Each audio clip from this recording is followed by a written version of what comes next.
Hi, this is Jim Starkweather, the publisher of Kitmaker Network and ArmorAmmo.com, and welcome to another episode of Turning the Page. Today for you, we've got a new hardcover book delivered to us by Osprey Publishing and published by them.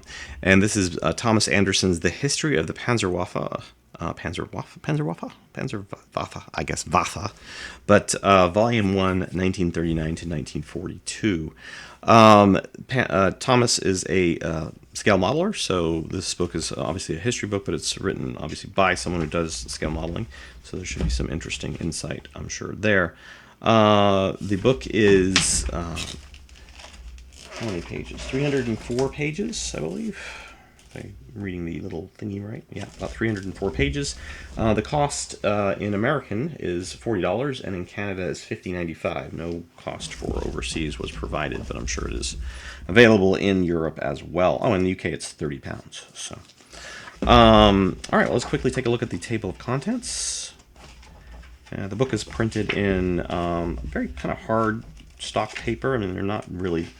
They're sturdy pages. Black and white photography for the most part. Pretty much out throughout, I guess, black and white. And we'll take a look at that table of contents. So we have introduction, Chapter 1, laying the foundations. Chapter 2, the 1st Panzer Division. Chapter 3, from the Las to the BW. Chapter 4, the Condor Legion. Chapter 5, 1938, the annexation of Czechoslovakia. Chapter 6, Fallweis, the invasion of Poland. See, I said Weiss. Chapter 7, Norway, Unternamen Weserbung. Sorry. Chapter 8, the Western Campaign. Chapter 9, Between the Campaigns. Chapter 10, Sonnenblume, a War of Logistics. Chapter 11, Unternamen Marita, the Unwanted Campaign. Chapter 12, Barbarossa, Offensive in the East. So, yeah, basically pretty well laid out there. Text-wise, easy to read. I'm seeing a little bit of print carryover here from probably these photos. So the page is getting a little mussed up on that one, but I'm not seeing it on following photos, so I just guess it was that issue.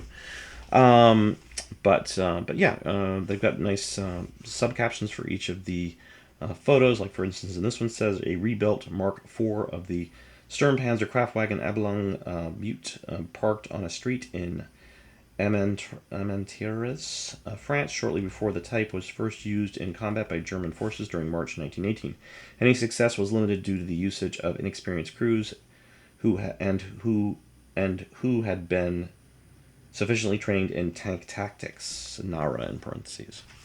The origin of the photo, I assume. So basically, yeah, let's take a look. Basically, if I say basically one more time, just reach through the screen and swat me.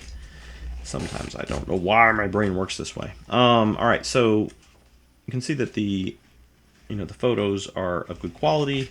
Obviously, the text is the text, and I'm not reading the text, obviously, other than I just read to you. So I haven't read the book. I can't comment on the book. I wish I had time to read books like this. I do not. We will pass this on to somebody, though, who wants to read it and do a full written review. So if you're interested, please let us know via the samples and chat line. We won't actually put the book in the sample section, but you can obviously inquire about it. So yeah, I mean, it looks like a very, very detailed. It's got sections like this chart here with losses and First Division losses, complement total losses under repair available, and nice photos there. Is that looks like Kursk maybe? No. Not sure. Kind of looks like Kursk. Anyways, so lots of different photos, different tanks. French tanks as well as German tanks.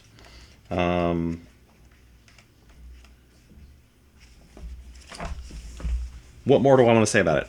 Well, it's a hardcover book, and how many good hardcover books come out in terms of history and reference? So I think the book mixes both. I think the thing to say about this is that I've seen books that concentrate more on the history aspect and the text than they do on the photos, and this one looks like a nice mixture of both, which probably is why Thomas has included a lot of reference photos in this versus trying to get away with, say, much fewer photos and a lot more text, probably fewer number of pages. But yeah, the inclusion of all the photos is definitely good from a reference standpoint. So Well, thanks to our friends at Osprey for sending us this copy for this type of quick turning the page, as well as we'll try to follow this up with a more detailed written review. But definitely, you can take a look for the book now. I believe it's been released, so you can check it out on Osprey's website, I'm sure, and those links will be below in our review section, anyways. Well, thanks for watching, and if you have any feedback and comments, please leave them below. And don't remember, you can click the like button and all that good stuff. And we'll see you next time on Turning the Page.